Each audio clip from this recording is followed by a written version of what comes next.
Hey guys, welcome to the first of what will hopefully be many screencasts that will help you throughout the year. We're going to talk about annotation today. Particularly, we're going to read an epitaph that we have not read or that we won't read in class, but that you can use as a guide to annotate in the future. It's Alexander Throckmorton.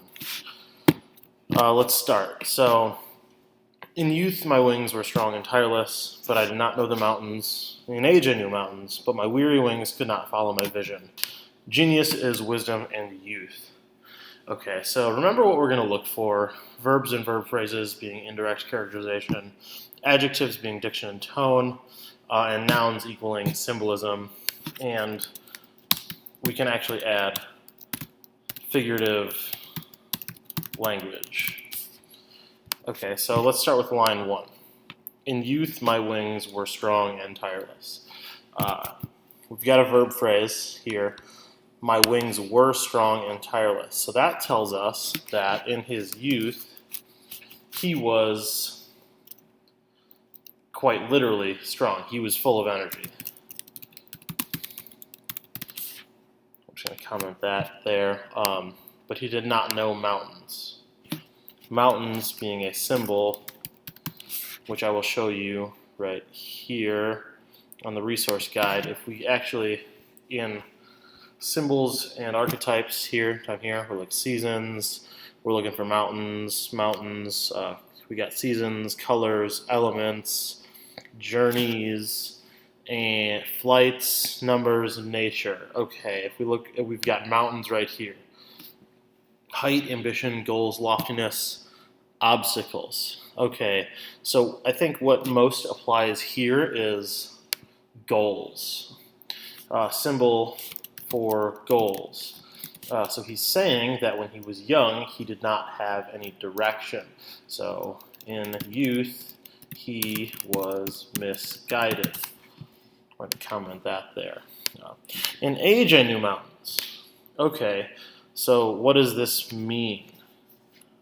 Indirect characterization here, more indirect characterization, IDC for indirect characterization. He knew mountains, or he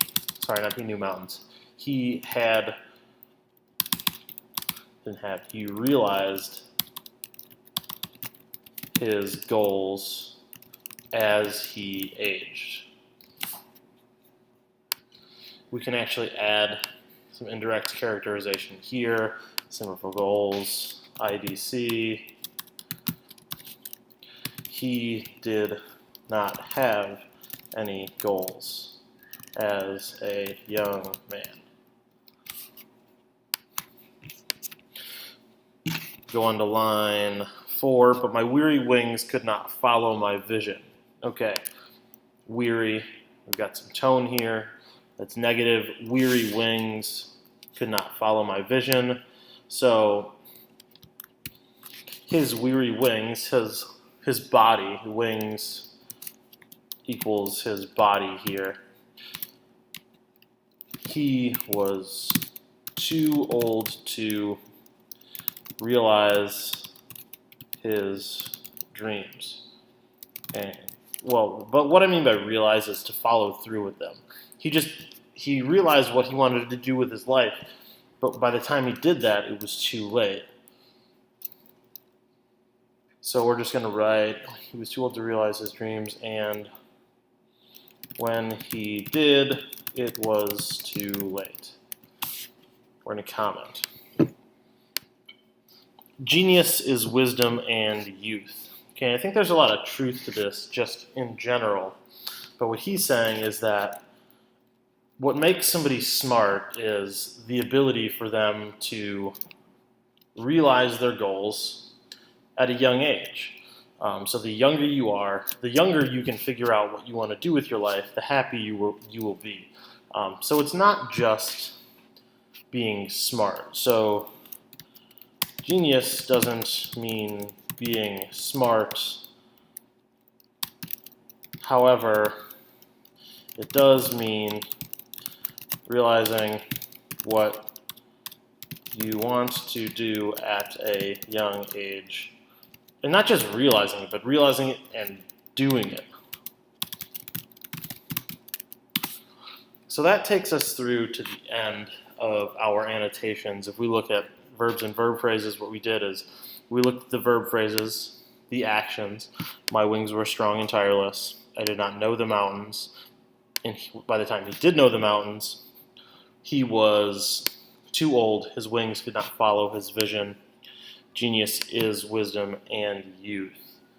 And then that brings us to the end where he's using nouns here. He's comparing nouns. This is a metaphor. Genius is wisdom and youth. Because you cannot wise something or youth something. But he's saying that genius is both wisdom and youth. And he's saying the combination of those two things makes one, or gives one, the ability to be successful throughout their life and fully realize their success. So if we go through, I actually pasted the negative tone list in here because I think it is overly negative. He has positive tone, strong, tireless, but most of it is negative. Did not know the mountains. My weary wings could not follow. He's got a lot of negative words here, negative adjectives. And I think the overall tone of his verb phrases is negative. So once we realize that it is negative tone, we're going to go down and look at the list. We kind of look at some definitions here. And what I do is I kind of go down the list and I figure out which ones fit the best. He's not angry, annoyed, arrogant. He might be a little bitter, but he's not exhibiting a strong animosity for something. He's not strong feelings. If you go all the way down to disappointed, I think that sums up his overall tone for the course of his life. He feels a little defeated. I mean, you can see that with the word weary. That adjective right there, in describing himself, he's so weary that by the time he realizes his dreams, he's too old, and he cannot follow through with them because he doesn't have the energy. So overall, I'm going to call this a disappointed tone.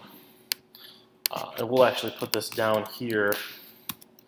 Tone equals disappointed.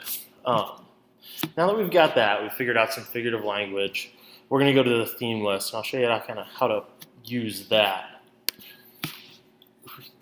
Go up to the themes. These are top center.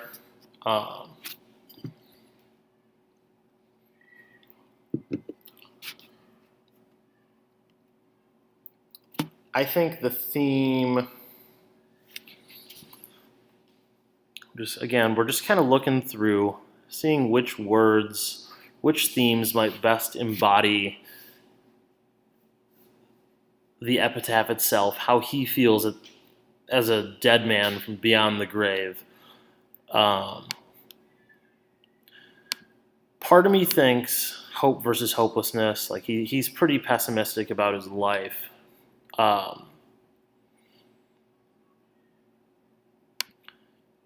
But I think I'm actually going to go with journey. So we're going to say the theme is journey because it is, again, going back. What does he discover about himself? Or what does he discover about life, just in general? He figures out that if you don't have goals early on in your life, sometimes it's too late. So through the journey that is life, one must realize their goals early on, or else suffer regret. And I think he is kind of regretful. He looks back on his life and he's disappointed. He regrets a lot of things. And the reason he does that is because he does not know that he should be doing this. He regrets it because when he had the energy, he didn't have the direction. And by the time he did have the direction, it was too late. So to avoid being disappointed in life or with your life, I think people must realize their goals, their dreams early on, or they might have regrets. I hope this helps clarify some stuff for you guys in your annotations throughout the rest of this unit, and hopefully it carries over into the next unit. I just want to emphasize that if you tie your what you're looking for in the poems to grammar, like verbs, verb phrases, adjectives, and nouns, it might make it a little easier for you guys to see some of the ideas that are being expressed throughout the course of the poem.